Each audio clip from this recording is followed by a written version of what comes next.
Hello, what is up guys? I'm here today, back with another Black Desert video. In today's video, we're going to be taking a look at the most recent patch that came to Black Desert on June 14th of 2023, going over all of the events, as well as major changes with the patch, that way you don't miss a thing.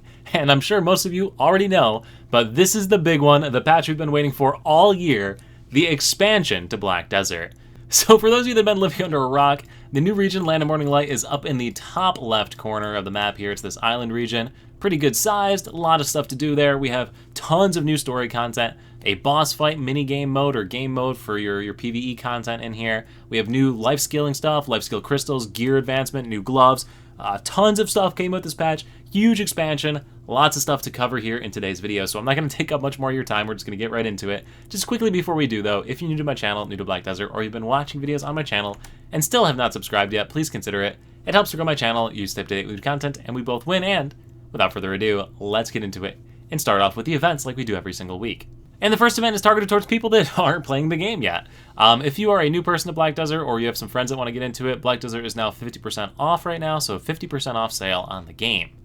Always like to call attention to these just in case, you got some friends that are trying to play. The next thing that we have is a new special, the Daily Special Pass. For those of you who have never seen one of those before, they'll pop up in the top corner here. You'll see a Daily Special icon on your map, on your screen rather. Click on that and you'll see different items that you can obtain. You can buy a premium version of this, and there's also the free version for just logging into the game.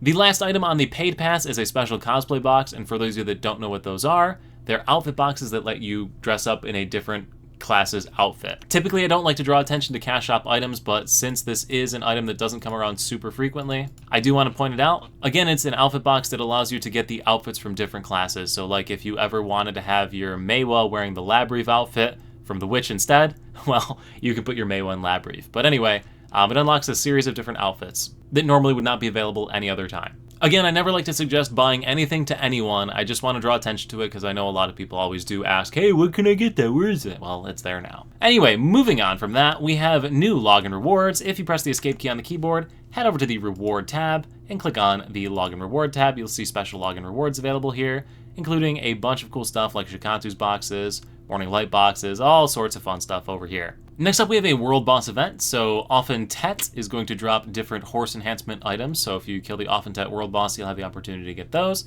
If you're working on your dream horse, I guess that's kind of cool. Next up, we have a login event series. So for this one, logging for 30, 60, 90, and 120 minutes, you're going to get these blue shimmering jades here. These can be exchanged with an NPC for different items, including inventory expansion coupons and enhancement items. Next up, we have the event that I have been waiting for so long.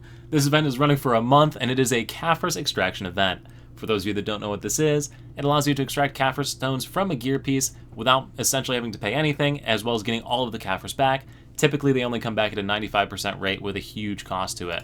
To give you an idea as to what you'll use this for me, I'm extracting them out of my Dim Tree Spirit's armor. It's going to save me about 3 billion silver. I'll pump them into a Red Nose armor instead to get my Fallen God armor piece. So it's definitely a cool event period if you have any gear that you're trying to switch around or upgrade to the highest tiers. And the final event here is a Twitch Drops event here. So if you've never been a part of one of these, all you gotta do is head over to your favorite streamers over on Twitch, like twitch.tv/evildoisarm. He's a really good streamer, you should check him out. But watch him over on Twitch and you're going to get different items. You have to link your Twitch account by logging in on the Black Desert page right here, linking your Twitch account, and you'll be all set, good to go on that one. The items are kind of cool, including some items to put in your new mansions that you have or your new manors that are available in the new region, so everybody loves decoration, and fashion is the true end game. But anyway, that's it for the events. Now we can get into the absolute beast of a patch notes here, and I'm gonna be honest with you, there's a ton of stuff in it. This patch notes is longer than my senior thesis was for college, and I'm not even kidding. My senior thesis was like 18 pages, and I think if I copy paste this into Word, it's gonna be more than 18. Oh my gosh, it is 215 pages. You see that down there? 215 pages. You could have written 10 of my senior thesis in this. I guess what I'm getting at is that I'm not going to cover every one of these systems in full detail in this patch notes video. As I work through them on my own account, I'll make video guides for all of them. Don't worry, they're going to come out. I'll get around to them. I promise, I promise, I promise. But to give you a quick overview of all the different content available to you in the new region and how to get to the new region and all of those good things, I guess the first thing is getting to the new region. You can now choose to start from the Land of Morning Light when you create a new character. So similar to how when they released the Mountain of Eternal Winter, you could start there, you can now start at the Land of Morning Light. If instead you don't want to do that, you'll have to talk to Igor Bartali to get there. And in order for him to show you the quest, you're going to need to press the comma key on the keyboard to bring up the Black Spirit, click on the main quest tab, and you are looking for LOML, Emma's Invitation. Get it like LOL, but LOML. Accept that quest, and then you'll have to go to Bartali Farm to meet Igor Bartali. So Bartali Farm is located just above Velia, and we'll just head up there real quick. Interact with Igor Bartali when you get up there, mash through the dialogue, and just keep mashing through the dialogue because who cares about story content? Although I guess I should probably pay attention to it since I gotta make content.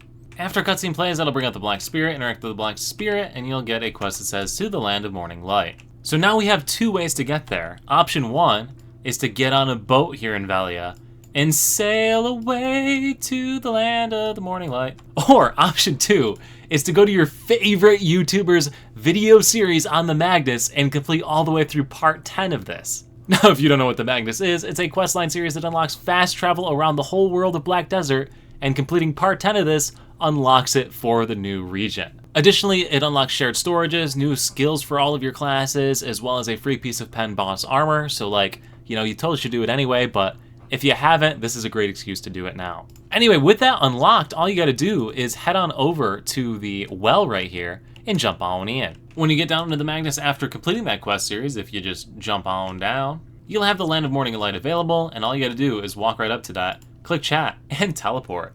Life becomes so much easier after completing the Magnus. And this is gonna drop you off in the new region, First City, Napu's Moodle Village. Now the NPC you need to talk with to continue the questline is over here on this dock, but I'm not gonna go any further through the questline because I'm gonna save it for my live streams over on the weekends. But yeah, this is the new region, this is how you get here, and look at that terrain, it is pretty stunning. I mean, that's pretty cool. Actually, let's do some fun stuff here real quick. Thumbnail for the YouTube video. Anyway, that's how you're gonna get over to the new region. Again, Magnus walkthrough guide, Evil Do Asarm's channel, it's linked down below if you haven't finished it yet. Part 10, recently added with the release of the new region. For those of you that say I don't make guides anymore. Now after you've made your way over to the new region, you'll be able to do a whole bunch of new stuff. So first of all, we have the main quest line, which is a collection of tales. There are 8 stories you can do. You can do these in any order that you like, and completing them unlocks the next series of story content, which you have to do in a successive order. So tons of story content available for you if you like the story in these games. Again, I'll be doing those on my live streams every single weekend, so be sure to check me out. Although, maybe not this weekend, because the new Lord of the Rings Magic the Gathering set comes out, and I'm probably going to a pre-release, so... But you know what that means, unboxing packs on my live stream, so... Anyway, you know, we don't care about that, we're here for the new region, so... Now continuing along with this, playing through some of the story content's going to give you these coins. These coins can be exchanged for different items, so you'll see all the different items you can exchange them for down there. Also, playing through the story is going to unlock 2 additional crystal slots for you, so 2 more crystal slots on your character here. And then I think I'm going to go out of order because, you know, speaking of crystals, there are a ton of new crystals that have been added into the game this time around. This patch brings us the Bongwang's Tier. So the Bongwang's Tier provides insane item bonuses here. So AP, accuracy, damage reduction, HP, evasion, pretty much every stat in the game boosted with this crystal. Pretty nuts. We also have the Heite's Tier, which is giving you a bunch of other buffs right here, you can see. Griffin's Tier is giving you even more. So all these crystals can be slotted into those new slots, which are obtained from defeating bosses in the new region, which we'll get to that in a second too. Additionally, there are ultimate combined magic crystals that you can make now of Garavish, Mackled, and Whom, which provide you even more buffs to those different crystals. So you can min-max those builds even further now. We also have some other new crystals like the Brutal Decimation, Frozen Bitterness, and Mysterious Darkness crystals that provide you some different buffs. So Mysterious Darkness is some AP, the blue one's giving you some damage reduction, and the red one's giving you AP against monsters. So you got some bonuses in that side. We then have the Life Skill crystals, and you have EXP plus 5% crystals or Mastery plus 10 crystals. This is absolutely bonkers, and I'm going to be trying to farm full sets of these for my life skill stuff, because I'm a huge life skiller, as many of you know. So pretty slick there. Now, I mentioned boss fights being the way to obtain some of these crystals, and there's a new system, there's a Black Shrine boss Blitz thing. So this thing involves killing different bosses. These bosses will provide you different rewards. Fighting these bosses is going to require these items that you obtain from the main quest line. They're going to give you ores and bonuses and things like that. These are weekly related. You have to kill 5 of them, or you have 5 attempts to kill them all. And then you can also play kind of like a roguelike and provide bonuses by investing in various auras that you have for your character. So kind of cool little system. I'm really excited to try this one out. Yeah, it's pretty slick. So that's your boss fighting system. Bump your character, get these orbs, get these auras, use them to fight different bosses and advance your character. There's also going to be a ranking system for it, which is even more fun because gotta love ranked PvE content. Like I said a second ago, fighting the bosses are going to give you different rewards, so this is a reward RNG box that gives you a bunch of different things. There's a whole bunch of different ones. And yeah, moving on to more story-related content, there are 3 additional adventure logs, so Eyes of Adventure, Land of the Morning Light Boss Storybook, and the Adventure Log Storybook. So I'll be covering these as well, like I do make most guides for all of these adventure logs. I'll be making them from this one as well. We then get into the major loot from this, so we already covered the crystals because those were brought up earlier, but moving on to the other items that are available for you in this new region. We have the Essence of Tayback, which is used to craft the Tayback's Blessing. This is an item that you can equip on your character, and while it doesn't have amazing stats on its own, it has an insane buff to your character when you pop it. So that buff at the max rank of Pen is 30 AP, 50 DP, and 5% accuracy for 60 seconds. Now the item does have a 10-minute cooldown, but can be used to push boss fights or things like that a little bit further, or PvP, or all those different types of applications. So something to keep in mind, while it doesn't provide you the bonus outright, on the stat stick, it provides bonuses when you activate it. And next up we have the Jewel of Illusions and Deboraka Earring. So Tear of Illusion is used to craft Jewel of Illusion, which is used to craft Deboraka Earring. Deboraka Earring activates a 3-set bonus of all AP plus 12 when you equip 3 Deboraka accessories. So that's pretty cool. Bonus stat stick, more stuff for you to go farm for and grind to advance your character. Next up we have the new Fallen God equivalent gloves. So these are the Don's gloves. They have 2 varieties, either your evasion build or your accuracy build, so either more evasion or more accuracy. There's a quest line you need to complete to be able to craft them, and yeah, we've known about these for a while, pretty exciting. This is also why we have a Caphras extraction event. So again, make sure to take care of that Caphras extraction event. We already covered the crystals because those got brought up earlier in the patch notes, so we'll skip on through these and get into the life skilling content. So tons of life skilling content comes with this one. We have a new mini game that you can play for each of the different life skills. So hoe gathering, butchering, tanning, mining, lumbering, and fluid collecting. Completing those mini games gives you bonus rewards as well as the chance to get the Millennial Wild Ginseng. It lasts for 90 days and provides your character insane bonuses on the life skill side. So energy recovery, weight limits, stamina, HP, EXP gains, it's pretty freaking cool. Definitely something to be excited about. For those of you that enjoy hunting, well, you have a new sniper rifle to hunt with for sniper rifle hunting.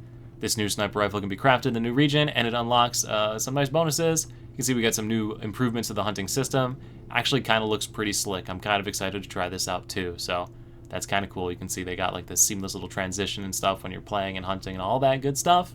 Also, I believe early access on this hunting was like pretty solid, so I'm excited to see how it performs on the live version here in the NAEU region. As is with any hunting content that's been added, you also have new mounts that you can put on your walls for the different animals that you've killed, so if you want to get into that trophy hunting game, you can as well. There also is then a new hunting little mini-boss that you can do, which is pretty exciting as well. Further on in the life skills, we have new cooking items that we can make, as well as new consumables to go along with it, as well as new items for crafting. So there's new tools that have reduce 1 second and 3,000 durability. They'll pop up somewhere in the patch notes, but since we're on the cooking side of things, I think I'll bring those up right now. So new life skill utensils as well. Now moving into the more AFK side of things, we have new workers, new crafting items, new nodes, new all sorts of stuff that have been added into the game as well. Tons of stuff there. Again, I'll be covering all this stuff in other videos. Like I said, this is the new utensil that we have here that we can use. Further still, I briefly touched on this, but there are new manors in the game over in the new region. So we got this manor on top of a hill, which looks absolutely gorgeous. Which is pretty friggin' crazy. So yeah, some cool stuff here if you're into manors and decorating your houses. That fashion can in fact be the true end game. For those of you that are interested in sea content on the life skill side, we have a new boat that you can pick up. So new boat has inventory slots, weight limits. You can see right there on your screen. I'll leave it paused here for you in case you want to look at that, and I'll go on and continue along. This boat has some new skills as well assigned to it. You can craft it, and yeah, new boat. And I think finally on the life skill side, we have new fish that you can catch as well. So if you're trying to collect all the fish in the game and complete that section of the journals, new fish for you to go ahead and try and catch. So that's it. Tons of stuff in the new region. Like I said, a lot of stuff to cover there that took forever to get through. Now, moving into the class changes, nothing too crazy on tweaks except for Witch and Wizard, which has a new group teleport skill that you can use. You might have seen that elsewhere floated around the interwebs. So that's pretty neat. Wizard also got some tweaks to some skills and scalings. Moving on a bit further, Wusa got a couple of skill changes as well. And that's pretty much it as far as class changes. We then get into some additional new content that's been added in with this one. So the first one that's relevant for people is going to be the Heidel Old Moon Furniture Workshop. For those of you that don't know what these are, these allow you to craft furniture that is normally only available by spending real-life money for in-game currency, essentially, or in-game items. It allows you to farm up different items that you normally have to spend money on, and fashion is the true end game, and this furniture set looks pretty slick, I'm not going to lie. Check that out. Definitely want that bed and that cabinet set. It looks real nice. You can use the Rent-A-Horse program in the new region. It's been transitioned out there as well, which is pretty cool. A ferry has been added to the game that allows you to sail from Okia's Eye to the new region, for those of you that don't know those distances and locations. Okia's Eye is located right here. Okia's Eye. And there's a ferry that runs to the new region. There's a new theme to your menus here. If you want to have the new theme, all you got to do is press the escape key on the keyboard, click on the settings tab, head over to general settings, miscellaneous, and you can select whichever region and theme that you want. So yeah, pick whichever one you want if you didn't know where that was. Another change in addition is under the life tab. You can now access the stable as well as the horse market. You could do both of these from the main map as well, though, for those of you that didn't know. You can access the horse market down there as well as the stable. So same icons have already been added in, just on a different menu now. And I think with that, we have hit pretty much every major update, major change here that came with these patch notes. It's an insane amount of content. Like I said, I'm going to make dedicated guides for a lot of the stuff that you see here. But anyway, that's it. What do you think about this? What are you feeling about the content? What are your first thoughts on the new region? How are you liking the story? Let me know in the comment section down below. And as always, guys, thank you all so much for watching. I look forward to seeing you this weekend over the next live stream. If I'm not playing Magic the Gathering all weekend, LOL. The next YouTube video, Twitch live stream, Discord server, wherever I happen to see you. Thank you all so much for watching. See you at the next video. Peace.